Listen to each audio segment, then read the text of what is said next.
Good evening, everyone, and welcome to those of you who are joining us via Zoom or by phone. We appreciate you taking the time out of your busy lives to be with us tonight. We've worked hard to accommodate virtual participation and to provide meaningful interpretation tonight. For those of you who are just joining us virtually, if you're having any trouble at all, please reach out to us at info@pfascommunityengagement.org. Now let's toss it to Grace, my colleague. Next slide, please. Before we begin today's virtual community engagement session, we'd like to take a few minutes to review the webinar platform. First, a reminder that today's webinar is being recorded. All attendees are muted and in listen-only mode until the feedback portion of this session. During the second half of the session, we will open it up for feedback from individuals who have signed up to speak. We'll first hear from those who signed up to share verbal feedback ahead of time, and then there will be an opportunity for others to share comments. We'll give specific instructions on how to share feedback using your device mic during that portion of the session. A quick overview of Zoom controls. Next slide, please. You can adjust your audio and mic settings in the lower left corner of the Zoom navigation bar. You'll use the raise hand function if we have time at the end of the session for additional public feedback. Click Show Captions to turn on English closed captioning, and you can select what language you want your audio in using the interpretation button. Next slide. There is an English and Spanish audio stream available for this session. To access the translated stream, you must listen via online audio in Zoom and not via the call-in number. Click the interpretation icon on the navigation bar in the lower part of the Zoom window to access your translation options. Select your preferred language, either English or Spanish. If you are listening in Spanish, it is recommended to mute original audio. This option is also located in the translation button. Next slide.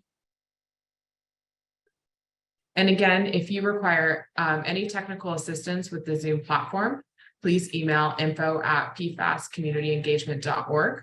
We have tech standing by to assist. Next slide, please. And lastly, before we begin today's session, I want to highlight that by participating in today's online event, you acknowledge and consent that your name, video, image, or phone number may be visible to others in the live online meeting, as well as captured in the recording. And with that, I will turn it back over to our moderator, Jeff. All right, thank you, Grace. Again, welcome and thank you for joining us tonight. Now, as you know, tonight we're going to focus on a class of chemicals known as PFAS. And we plan to both describe some work that the U.S. Environmental Protection Agency is doing on these chemicals, and then to hear from any of you. Now, before we begin, though, I want to share just a bit about myself, your moderator for this evening's session. My name is Jeff McAtee. I'm the Director of External Affairs in EPA Region 6, and it will be my responsibility to help keep our session organized and moving along promptly this evening. Don't want it to get bogged down. In case you're not familiar with EPA's structure, Region 6 is the south central portion of the United States, basically Texas and the 4 states around it, New Mexico, Oklahoma, Arkansas, and Louisiana. I personally came to Region 6 about 4 years ago after working 9 years at headquarters in Washington, D.C. in the Criminal Investigation Division. Next slide, please. Now, I'd like to share with you our basic plan for this evening. Right now, we're obviously starting with housekeeping and instructions, and we hope in a few moments to hear from EPA's Regional Administrator, Dr. Earthia Nance. But we'll definitely be hearing from EPA's PFAS Council member, Catherine Caballero, and we'll hear from my colleague, Michael Morton, who will share more about per and polyfluoroalkyl substances, PFAS for short, and EPA's work under the PFAS Strategic Roadmap. Following these remarks, we will be looking forward to hearing from many of you during the listening session portion of today's event. We'll share more details about how you can participate in the listening session when we get to that portion of tonight's agenda. But right now, it is my pleasure to kick it over to my colleague, a member of EPA's PFAS Council, Catherine Caballero. Catherine. Thank you, Jeff. I'm not yet seeing myself on the screen. There I go. Hello, everyone. Thank you for joining us tonight. My name is Catherine Caballero, and I'm the Director of the Federal Facilities Enforcement Office here in Washington, D.C., and a member of the PFAS Council. My office is in EPA's Office of Enforcement and Compliance Assurance. And in my role as Director of the Federal Facilities Enforcement Office, I help to ensure that federal facilities, such as military installations or Department of Energy facilities, take all necessary actions to prevent, control, and abate environmental pollution. I am a longtime employee of EPA, and I am passionate about protecting public health, both as an attorney and as a chemical engineer. Another responsibility I have in my position, and the reason I'm here with you today, is that I serve on a group which is known as EPA's PFAS Council. Now, as you will learn much about today, PFAS, long-lasting chemicals, have been widely used and are considered forever chemicals because they don't break down over time.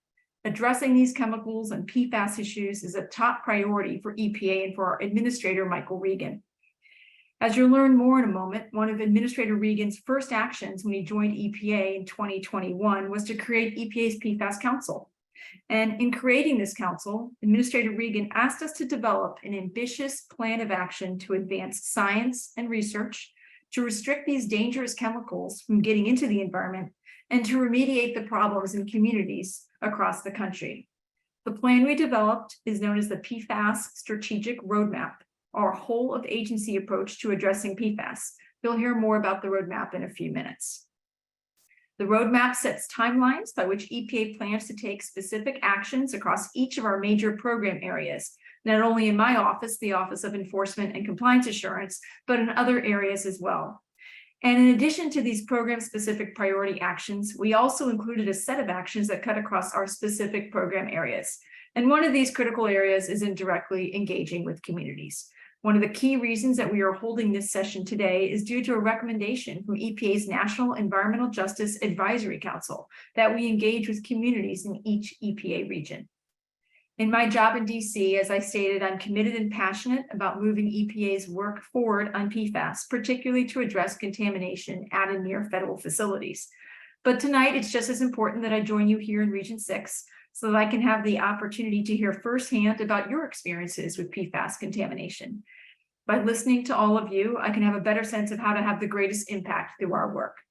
So again, thank you for being here today, and I look forward to hearing from many of you during our listening session later this evening.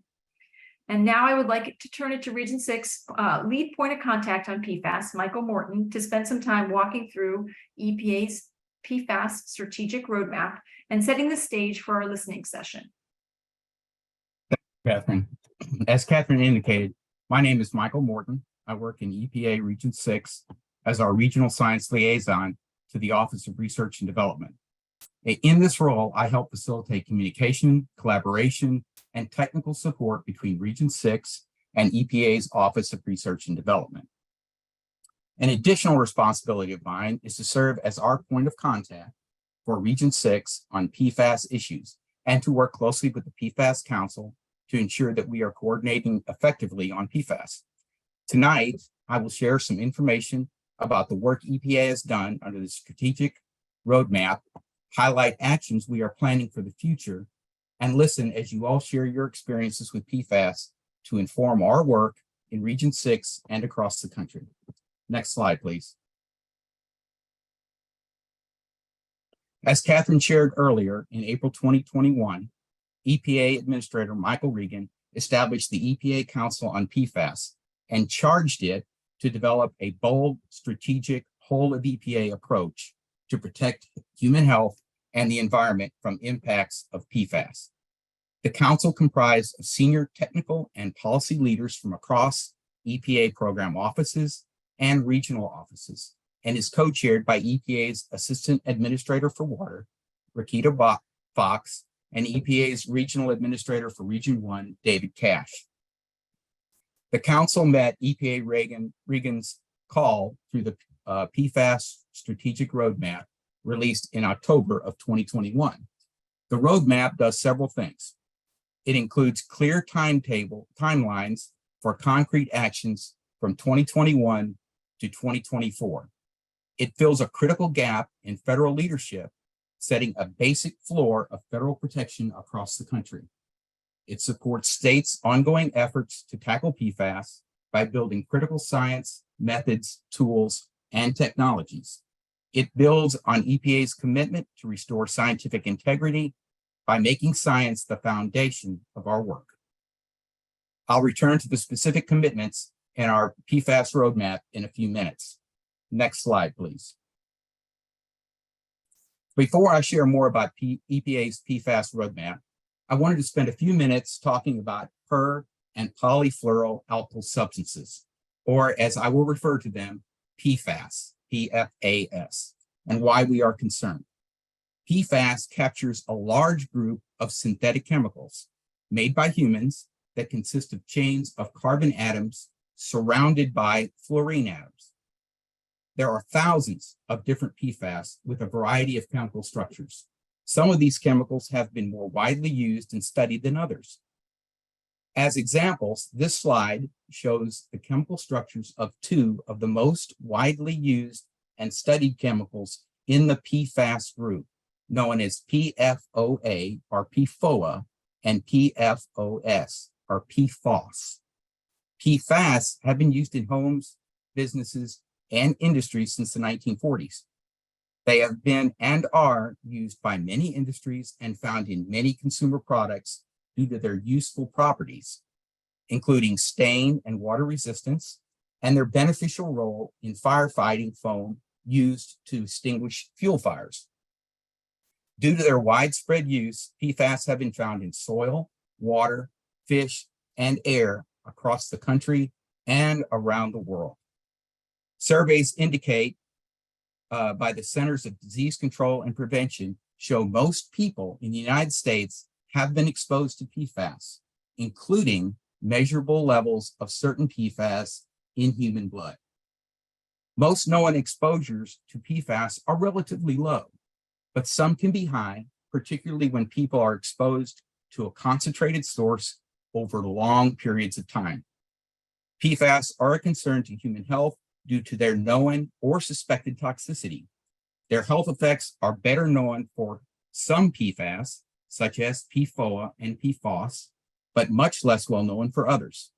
I'll describe a bit later some of the work EPA is doing to improve our scientific understanding. Finally, scientific research has shown that PFAS can resist decomposition in the environment and in the human body due to their unique properties. Next slide, please. The life cycle diagram on the left shows some of the ways in which PFAS are used and can enter the environment. I know some of the text is very small, but the picture helps to illustrate a few major ways PFAS can enter the environment and potentially impact human health. These ways include discharges of PFAS pollution from manufacturing facilities, discharges of PFAS containing firefighting foam, PFAS entering wastewater treatment facilities from upstream sources, and PFAS applied to agricultural fields as a component of biosolids. Biosolids are the solid organic matter left over from the wastewater treatment process. Through these significant and diverse pathways, PFAS contamination presents unique challenges. EPA's approach towards PFAS takes a uniqueness into account, and it is centered around the following principles. First, consider the life cycle of PFAS, including their unique properties, their ubiquity of their uses, and the multiple pathways for exposure. Second, get upstream of the problem. EPA is bringing deeper focus to preventing PFAS from entering the environment in the first place, a foundational step to reducing the exposure and potential risks of future PFAS contamination. Third, hold polluters accountable for their actions and for PFAS remediation efforts. Fourth, ensure science-based decision-making. EPA is investing in science research to fill gaps in understanding of PFAS. And fifth, prioritize protection of disadvantaged communities. When taking action on PFAS, EPA is ensuring that disadvantaged communities have equitable access to solutions. And this principle of protecting communities is a critical reason why we are here tonight. Next slide, please. The risks posed by PFAS demand that EPA attack the PFAS problem on multiple fronts at the same time. The actions described in our strategic roadmap each represent important and meaningful steps to safeguard communities from PFAS contamination. And we believe these actions will build upon one another and lead to more enduring and protective solutions. EPA's integrated approach to PFAS is focused on three goals. First, research. EPA is investing in research, development, and innovation to increase understanding of PFAS, exposures and toxicities, human health and ecological effects, and actions we take that incorporate the best available science. Second, restrict. EPA is pursuing a comprehensive approach to proactively prevent PFAS from entering air, land, and water at levels that can adversely impact human health and the environment. And third, remediate. EPA is broadening and accelerating the cleanup of PFAS contamination.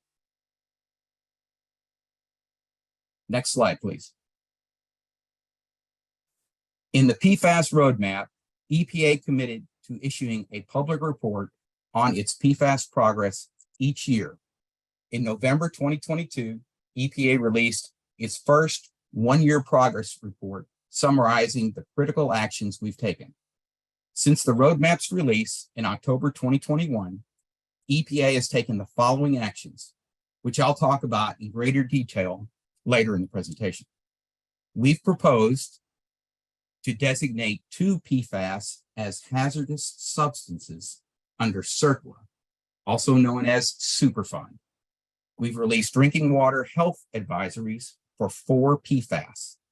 We've laid the foundation for enhancing data on PFAS. We've begun distributing $10 billion in funding to address emerging contaminants under the bipartisan infrastructure law. We've expanded the scientific understanding of PFAS and translated this science into EPA efforts. We've proactively used enforcement tools to better identify and address PFAS releases.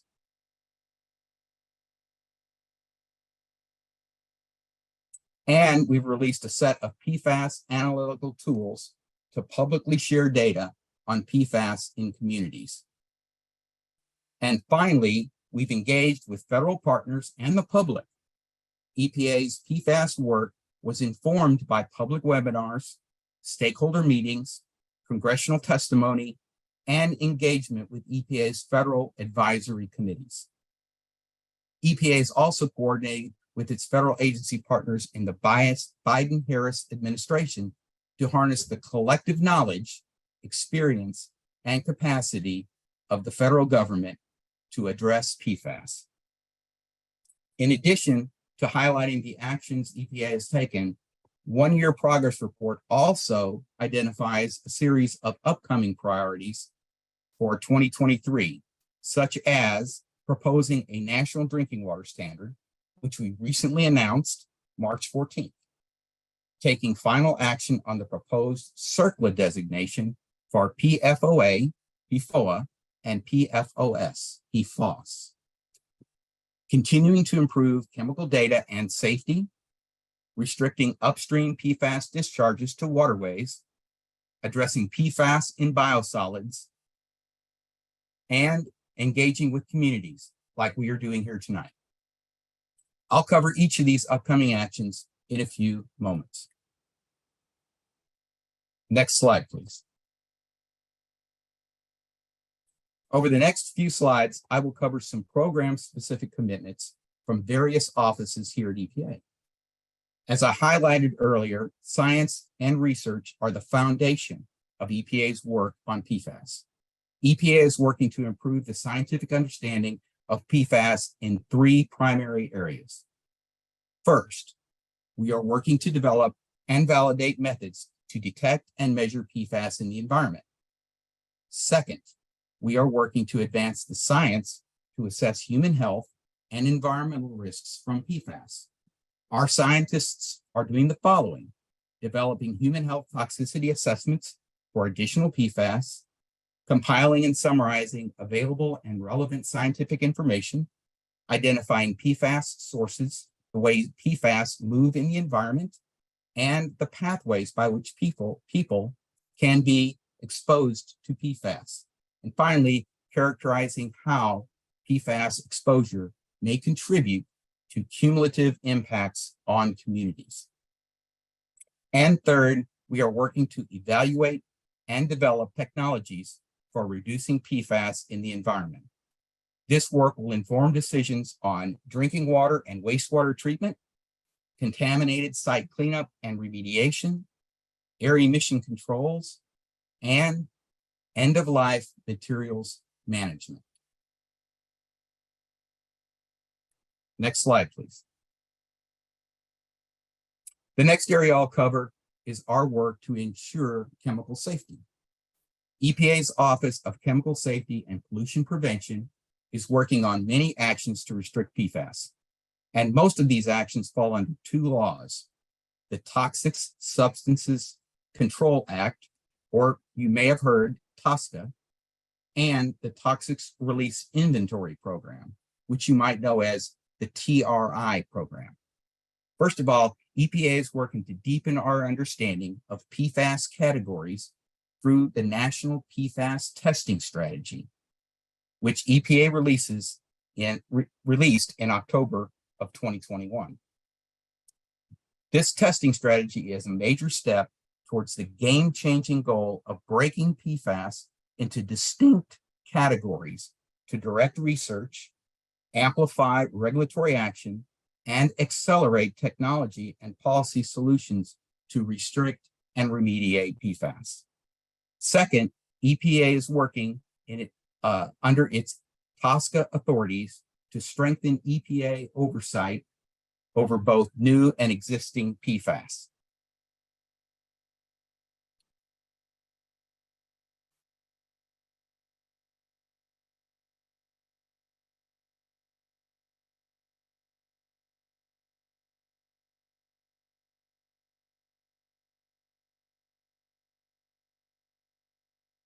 Excuse me, EPA is working to ensure that a robust review process for new PFAS to ensure that chemicals are safe before they enter commerce. Second, EPA are working to review existing PFAS under TSCA to ensure that they are being used in ways that do not present concerns and to prevent resumed production of legacy PFAS or their use in new ways. For example, in late January, EPA proposed a rule that would ensure that any discontinued use of PFAS cannot re-enter the marketplace without EPA review. Third, EPA is collecting data and improving reporting on how PFAS are used and released. Under TSCA, we are working on a final rule to better characterize the sources and quantities of manufactured PFAS in the United States. This rule would collect significant new information on chemical quantities, byproducts, worker exposures, and disposal methods. Under the Toxic Release Inventory, or TRI, we are working to enhance PFAS reporting by proposing a new rule to remove exemptions and exclusions from this reporting. Last December, EPA released a proposed rule to enhance TRI PFAS reporting. If finalized, this rule would enhance the data available to the public so that EPA and federal, tribal, state, and local agencies can use these data to help best protect health and the environment. And fourth, EPA is working to reduce the presence of PFAS in products purchased by the federal government. In December 2021, President Biden signed an executive order that will reestablish the federal government as a leader in sustainability. The critical element of the executive order is to promote sustainable federal purchasing, which includes prioritizing the purchase of products without added PFAS. EPA is taking a leadership role in this work. Next slide, please. Next, we'll cover our Office of Water, where we are taking an extensive set of actions to restrict PFAS through EPA's programs to protect drinking water and our lakes, rivers, and streams. First, let's take a look at drinking water. On March 14th, EPA took a key step to protect public health by proposing the first ever national drinking water standard for 6 PFAS, fulfilling a foundational commitment in the PFAS Strategic Roadmap. Through this proposed rule, EPA is taking a major step to protect health from PFAS pollution, leveraging the latest science and complementing state efforts to limit PFAS by proposing to establish legally enforceable levels for 6 PFAS known to occur in drinking water. The rule is currently open for public comment until May 30th, and you can learn more about the proposed rule and how to access the public comment docket on our website at www.epa.gov/PFAS. We recently held 2 webinars on the proposed rule and made available the webinar recordings and presentation materials on our website. And we will be holding a virtual public hearing on the proposed rule on May 4th. You can learn more about these opportunities at epa.gov/PFAS. EPA is also working to improve drinking water data through monitoring, toxicity assessments, and health advisories. EPA is currently taking important steps to monitor drinking water in communities across the country through our 5th Unregulated Contaminant Monitoring Rule, or UCMR5. The program is testing for 29 PFAS chemicals from 2023 to 2025 in thousands of drinking water systems nationwide. You may remember that an earlier round of EPA monitoring from 2013 to 2015 helped us discover PFAS contamination and led to significant state and local actions to safeguard our drinking water. With our latest UCMR rule, we are taking it a step further. We are testing nearly 5 times more PFAS chemicals at significantly more water systems and using methods that can detect PFAS at much lower levels. These new data will be critical in improving our understanding of how communities, including low-income communities and communities of color, may be exposed to PFAS in their drinking water. As mentioned earlier, in June of 2022, EPA released 4 health advisories, interim health advisories for PFOA, PFOA, and PFOS, PFOS, and final health advisories for PFBS and for Gen X chemicals. Under the Clean Water Act, EPA is working to develop national technology-based discharge limits for industries that use PFAS through Effluent Limitations Guidelines Program. In January 2023, EPA released its final Effluent Limitation Guidelines Plan 15, which outlines key steps towards addressing PFAS discharges across a range of industrial categories. Also under the Clean Water Act, we are working to address PFAS in permitting through analytical methods, water quality criteria, and fish advisories. We are working to leverage the National Pollutant Discharge Elimination System, or NPDES, through wastewater permitting, that's EPA's wastewater permitting program, to improve monitoring and reduce PFAS discharges to waterways.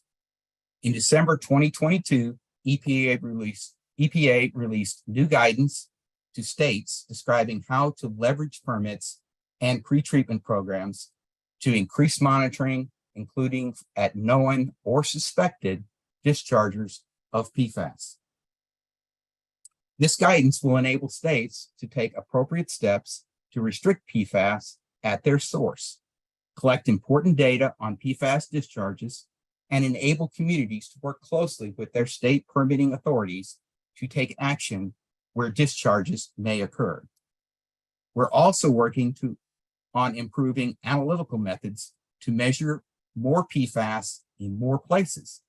In April 2022, EPA released draft aquatic life water quality criteria for public comment for PFOA, PFOA, and PFOS, PFAS, which reflect the latest peer-reviewed scientific knowledge regarding the effects of these chemicals on freshwater aquatic organisms. We are also working to enhance data availability on PFAS in fish tissue to help states and tribes to set PFAS fish advisories. And finally, as I referenced earlier, we're working to evaluate the risks of PFAS in biosolids. We will be finalizing a risk assessment for PFOA and PFAS that will serve as the basis for determining whether regulation of these two chemicals in biosolids is appropriate. Next slide, please. This slide covers two of our program offices. Our Office of Land and Emergency Management, which houses EPA's cleanup programs, and our Office of Air and Radiation, where our team of experts work to address air pollution. First, we will talk about a specific action that I highlighted earlier under CERCLA, which is the Comprehensive Environmental Response, Compensation, and Liability Act, or more commonly known as Superfund. In September 2022, EPA published a proposed rule to designate PFOA and PFAS as hazardous substances under CERCLA or Superfund. If finalized, this rule would require facilities across the country to report PFOA, PFOA, and PFOS, PFAS releases that meet or exceed the reportable quantity for these substances, enhance the ability of federal, tribal nations, state, and local authorities to obtain information regarding the location and extent of releases, enhance the ability of EPA and other agencies to respond to release or threat of releases of PFOA and PFAS, and finally, to help establish national consistency in the evaluation of and cleanup of PFOA and PFAS, and encourage better waste management practices. As identified in the roadmap, EPA intends to take final action on the proposed rule in 2023. We will continue to work closely with stakeholders to better understand equity concerns. As an additional step, 2 weeks ago, EPA issued an advance notice of proposed rulemaking to seek public comment on designating other PFAS chemicals as CERCLA hazardous substances. Next, under the Resource Conservation Recovery Act, EPA plans to propose 2 regulations in 2023. First, EPA plans to develop a proposed rule to add specific PFAS to the list of hazardous constituents, which would mean these PFAS are subject to RCRA corrective action requirements. Second, EPA plans to clarify that emerging contaminants, such as PFAS, can be cleaned up through the RCRA corrective action process. The third item on this slide highlights EPA's commitment to take significant steps towards updating our research and guidance on PFAS destruction, and disposal. EPA published interim guidance in December 2020. In that document, we highlighted significant uncertainties about the effectiveness of some PFAS destruction and disposal technologies. We have a deadline to update the guidance by December 2023. Finally, our Office of Air and Radiation is also taking steps towards restricting PFAS by building the technical foundation for potential Clean Air Act regulation. We are working to identify sources, to develop monitoring approaches and information on mitigation technologies, and to increase our understanding of the fate and transport of PFAS air emissions. This work will support future decisions on whether to designate PFAS as hazardous air pollutants under the Clean Air Act. Next slide, please. No conversation about PFAS is complete without highlighting the transformational investments being made in America's water infrastructure through the Bipartisan Infrastructure Law, or BIL, signed by President Biden in November 2021. The BIL provides the single largest investment in clean water that the federal government has ever made. The BIL will build on the research, restrictions, and remediation called for in the PFAS Roadmap by providing $10 billion for communities impacted by PFAS and emerging contaminants. BIL builds on 3 of EPA's existing water finance programs, but focuses them specifically on PFAS and emerging contaminants. And it provides all 10 billion of these funds without a requirement for state matching funds. All the funds are provided as either grants or principal forgiveness loans. Of the $10 billion, $4 billion will flow through the Drinking Water State Revolving Fund. $1 billion will flow through the Clean Water State Revolving Fund, and $5 billion will provide grants to address emerging contaminants in small and disadvantaged communities. In February 2023, EPA announced the availability of $2 billion from this program to address emerging contaminants, including PFAS, in drinking water across the country. These funds will be allocated to states and territories and will promote access to safe and clean water in small, rural, and disadvantaged communities while supporting local economies. EPA is committed to maximizing the impact of these funds in addressing urgent water challenges facing communities. And we are thrilled that these funds will enable communities to invest in PFAS treatment technologies while EPA continues to take action to research, restrict, and remediate PFAS consistent with our PFAS Strategic Roadmap. I've covered a lot of information in this presentation tonight. I will encourage all of you to visit our website, epa.gov/PFAS.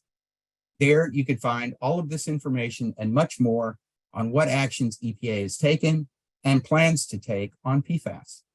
The website is regularly updated, and we will have the latest information related to new rulemakings and other actions.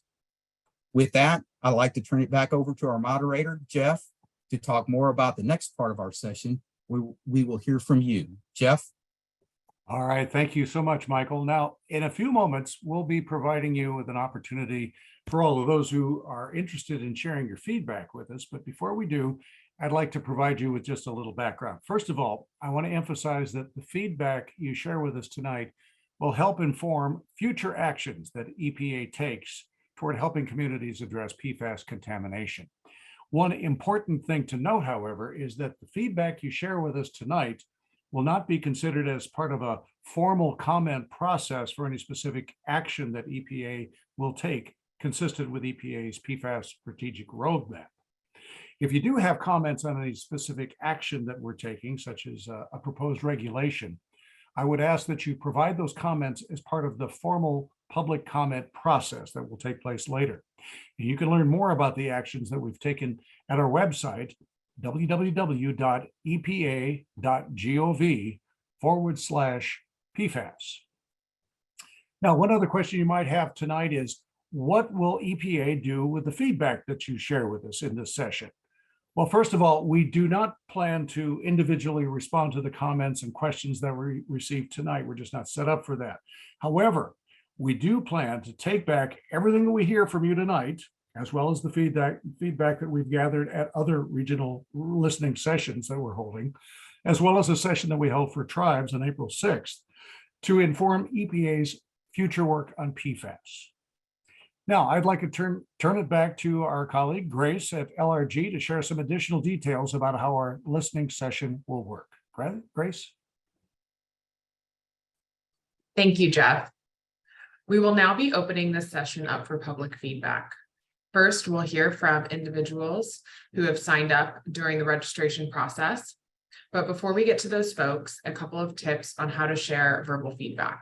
If you signed up ahead of time, you'll receive a message in Zoom, and you'll need to click on that message to give yourself speaking permission. When you have speaker permissions, we'll call your name. At that point, you should unmute and begin speaking. You are welcome to turn your video on or keep it off. Please limit your comment to 3 minutes. I also want to mention that if you have trouble clicking on the message in Zoom or unmuting yourself, you can email us at info@pfascommunityengagement.org and we can help you resolve your issue. And even if we're unable to help you before we get through the speakers who signed up ahead of time to speak tonight, we expect that we'll have time to open this session up to anyone on this call who would like to give feedback. And I will provide instruction on exactly how we'll be doing that later on. So for now, we'll go ahead and get started with those who signed up to give public comment ahead of time. Sometimes it can take us a little bit of time to get those speakers ready on the back end, so please bear with us. And I will turn it back over to our moderator while we get those folks ready. All right, thank you, Grace. Again, I just want to just confirm, because I've heard this in some of these previous sessions, that people will ask very specific questions about an issue that they have had or have a question about PFAS in their community, in their daily experience. And again, we're not really set up tonight to answer those specific questions, but we'll be taking it all in. So your questions, your comments, your observations, your concerns, all of those things are very, very important to us tonight. And we will be gathering all of those and try to put them all into our comprehensive action plan when we move forward with that. Now, I understand that John Jones is ready to go ahead with a comment. John? Thank you, Jeff. I appreciate you putting this seminar on and providing us the opportunity to comment. I work with a small community water system with 75 meters in the highlands of central New Mexico. They're scared to death about the cost and everything they've read to achieve an MCL of 4. They're concerned about any penalties that they may assessed if they can't meet that MCL of 4. The economic analysis we read said there'd be additional costs of up to $1,000 per household. That would triple water rates. That's unacceptable. We're concerned about getting information on the availability of funds that you just sent out the list for the grants and loan forgiveness funds for small and disadvantaged communities. We're having trouble getting that information. Just a comment on the Federal Register, the 117 pages was daunting to read. The 4 pages of questions I was glad to see them, but they're almost mind-numbing trying to answer that. We'll try to work through that process. We're concerned about disposal, and you highlighted that in the presentation. We'd like to hear more about that, where cartridges will go, how we get rid of ion exchange water to help improve the availability of clean water to our systems. And lastly, these chemicals have been around for 80 years, as you've already pointed out. They're already included into the health effects and our mortality rates. We're curious if there's an estimate of how those mortality rates will improve once we clean this up. We have a sense to get what our bang for the buck is in treating this, a chemical that everybody considers to be a bad thing. Thank you.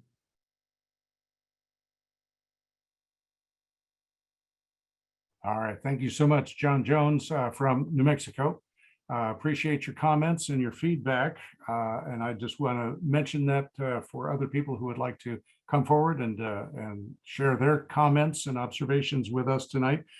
Just one thing I want to mention is that click on the prompt that comes up as you're ready to speak, and that will give you the ability to go ahead and speak and unmute your mic so we can all hear your comments. All right, we're just getting some further information here. Okay, we're hoping that some more people. We have a lot of people listening tonight, but not a lot of people who are bold enough to ask questions. So by all means, just go ahead and blurt it out. We're here to listen and to learn and to get you to open up and to share some of the thoughts and concerns that you have about PFAS. So again, if you see the prompt, go ahead and click on that when you're ready to speak, and that will give you the ability to do that.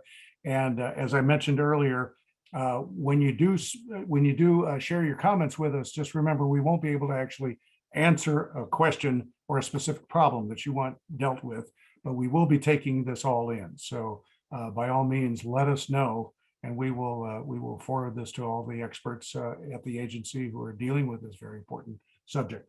So this will all form part of our agency response to PFAS. And Grace, I understand we still have a few reluctant folks out there. Is that true? Yeah, so just wanted to reiterate that you should receive a prompt in Zoom if you signed up ahead of time to speak. And you do need to click on that to be elevated to a panelist for us to give you speaking permissions. So we'll just give we'll give it a couple more moments to see if anyone accepts that. And then following that, we can open it up to anyone else who would like to give a comment. So let's just give it another minute or so. I was just going to ask then, Grace, so if we run out of people who actually have signed up to speak, we can just go ahead and open the floor. So somebody who has just decided to attend at the last minute will be able to ask their questions and comments. Okay, Rick Schaefer is ready to go. Rick, go ahead.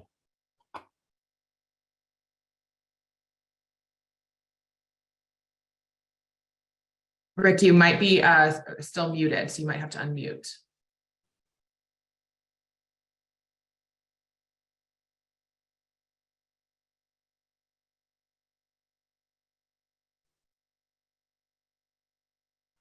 We still don't hear you, Rick. Is his mute button down in the lower left part of the screen like ours is, Grace? There's a little microphone. Yes, it should be. He's having a little bit of trouble unmuting. Yeah. Well, if you're not familiar with Zoom, it is a little different. You know, we tend to use Teams a lot in our daily work at EPA. So this is similar, but just different enough. And I think a lot of people might have that same problem. So we'll go ahead and we'll see if we can get Rick troubleshoot and see if we can get him back on a little bit later to give his comment, but we can go ahead and open it up to additional feedback at this time. So let's see. So if you would like to give feedback, please click the raise hand button. Please keep your hand raised until you've had the opportunity to give your feedback. The raise hand button is in Zoom. It's at the bottom here in the navigation bar. So please unmute when your name or number is called. You may share your video if you'd like. If you're joining via phone, callers should press *9 on the phone to share a comment. And please unmute and begin speaking when you hear your name or your telephone number called. So we'll see if we have anyone else on the call who would like to give public comment. Again, you use the raise hand function in Zoom. I think we have someone ready. I believe Joe is ready to speak. Joe, are you there?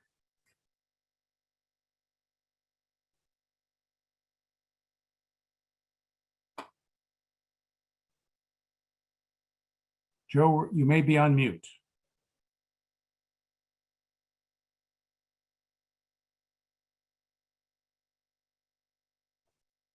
Okay, he's having some difficulties, and he said, "Can someone read this?" Which I will be happy to do. Unfortunately, I only got a few words here.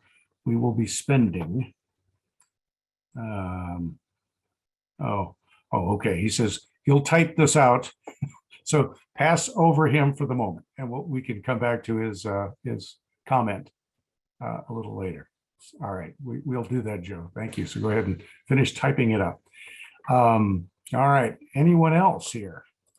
Anyone else? Again, this is a chance for everyone who has decided to participate tonight, kind of at the last minute, perhaps, and you didn't sign up to speak, but you would like to speak. Now's the time to go ahead and find that little raised hand and get it up, and we will try to do our best to get it to you so that you can unmute your mic and share with us your feedback.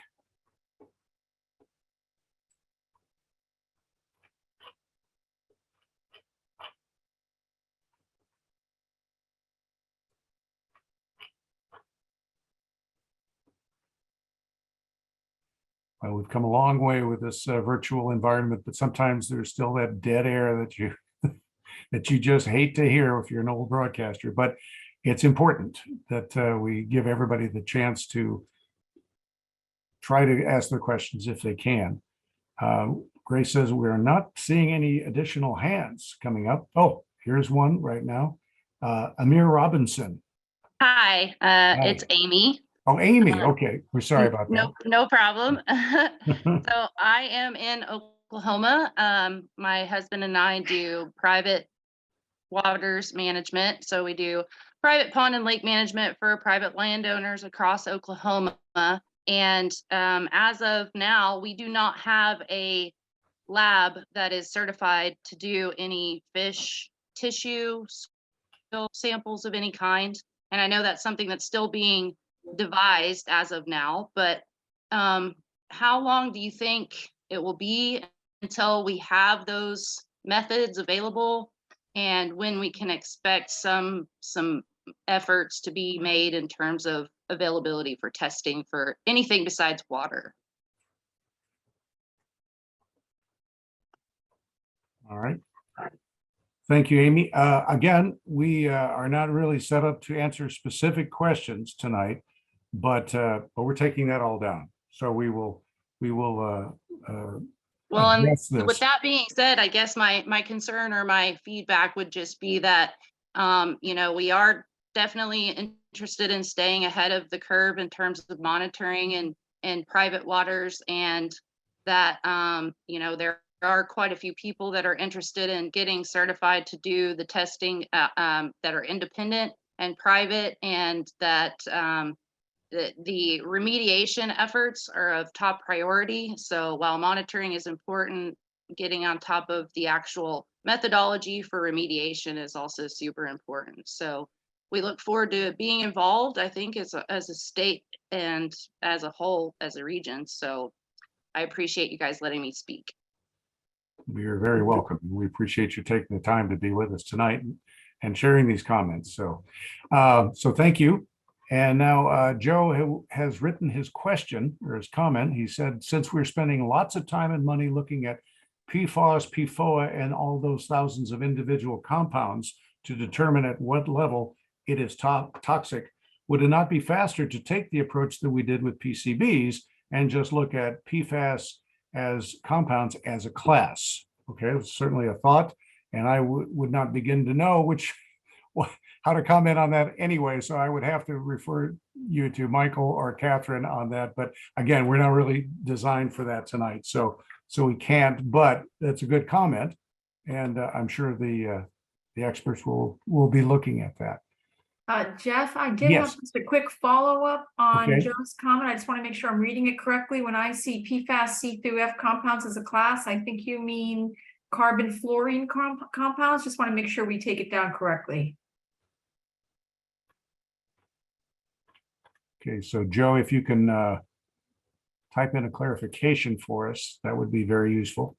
Thank you. And while you do that, I understand that I think we have Rick Schaefer on the line again. So Rick, are you there? Can you? Yes, sir. Can you hear me this time? I certainly can. Thank you. Great. Thank you very much. Rick Schaefer. I'm with the city of Weatherford in Texas. We operate both a water and wastewater treatment facility. We have submitted comments on the proposed CERCLA rule as well, but I did want to just reiterate some of the comments we had made ourselves from Weatherford, as well as some other utilities have provided on that. You know, I heard during the presentation, I guess in several instances referring to, you know, addressing PFAS at the source. And I would like to reiterate that the water and the wastewater treatment facilities are not the source of PFAS. We receive it, whether it's in the water supplies or from our wastewater that we get back from our customers and our industries. And so we receive it and we're treating that water to make it safe, but we are not the source of that. And so I would hope that y'all take that into consideration. I did like that the BIL funding, you indicated that, I believe you indicated that would all be either grant funding or loan forgiveness, which I think it is very helpful if water providers are going to be held responsible for removing the PFAS that is generated by others. One thing I would be interested to see more is, what is EPA doing to address the actual source of PFAS? I know a lot of the supplies have been eliminated over the last 20 years and locally, but I believe there's still, I believe a lot of those products may still be imported. I'm not entirely sure of all of that though. And then the second thing I'd be interested to see is, how is this going to impact the beneficial use of biosolids from wastewater treatment facilities? I believe there's, you know, right now our option is to discharge that into landfills or some sort of beneficial reuse. And I do have some concerns on what this new legislation will do for the beneficial reuse. And will that leave everybody back to just hauling it to landfills, which are already I guess other facilities that are running out of space as well. So those are my only comments. Thank you, sir. I appreciate the time. Well, yes, thank you so much, Rick, for sharing those with us tonight. Some very thoughtful comments. We appreciate it. Again, for everyone else who's listening, we're not getting into details tonight as far as specific questions, but things like this, these are comments that we need to hear in terms of feedback as an agency, because this will help shape our future actions and strategy going forward. So thank you. I appreciate that, Rick. Now, Catherine, we have a response from Joe to your question. Exactly. So there you go. So Thank you. You're exactly right. So, okay. Thank you, Joe. Appreciate that. Okay. All right. Now, I think basically we may have caught up with our crowd. So I'm going to do another little solicitation here for some comments and questions. If you are out there and you're feeling a little bit reticent, you know, I'd like to ask a question, but I don't know. There are so many people. Don't be like that. Just go ahead and ask us the question. We can deal with it. So in fact, we're hoping that you do. So go ahead and just jump on. Again, we've gone through the scripted questions that people had signed up to ask, and now we're just opening the floor. So if you're here tonight and you're listening to all of this, and you got a question or just a comment about PFAS in general, this is the time and the place to do it. So let's go ahead and let's see those little yellow hands jump up. Got anybody out there?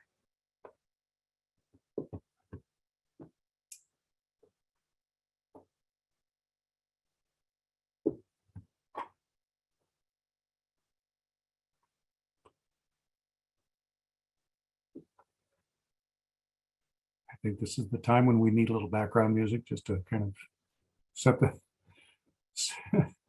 set the stage. And I'm sure there must be somebody out there. Somebody has a question. Okay, well, going once, going twice. I'm going to go ahead and make the call and say that I think we may have covered all the questions that are out there right at this moment. I'm sure you'll have additional questions or comments later. So if you do, we want you to get in touch with us as an agency, and I'm going to show you how you can do that coming up in just a minute. And see, oh, that's another note for someone else. So I won't read that one, but I'm going to turn this over now to my colleague, Michael Morton. And Michael, are you able to kind of encapsulate some of the comments that we had received tonight? Thanks, Jeff. And most importantly, thanks to all of you for sharing your feedback with us this evening. First of all, I appreciate the fact that we heard from speakers from New Mexico, Oklahoma, and Texas, and that we had individuals registered to attend tonight's session from all 5 of our Region 6 states, as well as from tribal nations here in Region 6.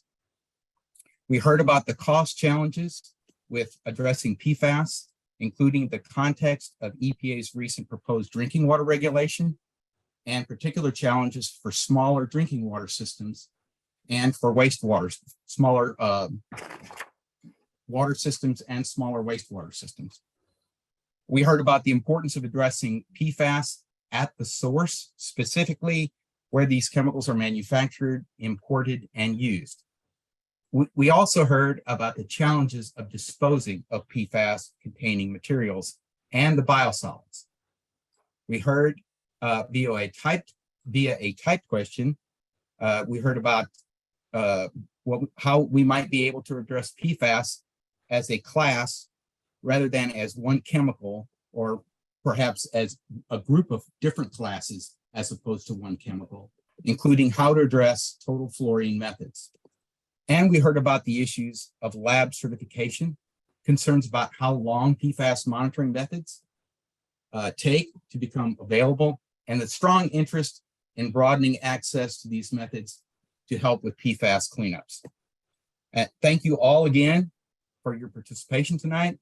And now I'll turn it back over to Jeff to close us out for the evening. All right. Thank you, Michael. Now, following tonight's session, once again, I would like to highlight that you can continue to share your input after this event via email by writing to PFAS Council, all one word, at epa.gov. And as we noted earlier, first, the feedback that you share with us orally or via email will not be considered as part of the formal comment process for any specific action that EPA will be taking under the PFAS Strategic Roadmap. You can find more information on EPA's efforts on PFAS at EPA's website, www.epa.gov/PFAS. When you get to that site, you can find links to each of the major actions that EPA is taking under the PFAS roadmap, and where appropriate, links to the formal comment opportunities for each action through an online docket. Second, as I said before, we do not plan to individually respond to the comments and questions that we received tonight, but we do plan to definitely synthesize what we've learned from each of our regional sessions to inform EPA's future work on PFAS. And although we don't plan to individually respond to the comments we receive, we do plan to synthesize what we've learned from each of those regional sessions, as well as our session for tribes on April 6th, to inform EPA's future work. So if we can move to the next slide, thank you. With that, I would like to thank all of you sincerely for joining us tonight, and a special thanks for all of you who shared feedback with us today. I'd also like to thank Catherine Caballero from EPA's PFAS Council and my Region 6 colleague, Michael Morton, for joining us as well. Thank you all again, and have a good night.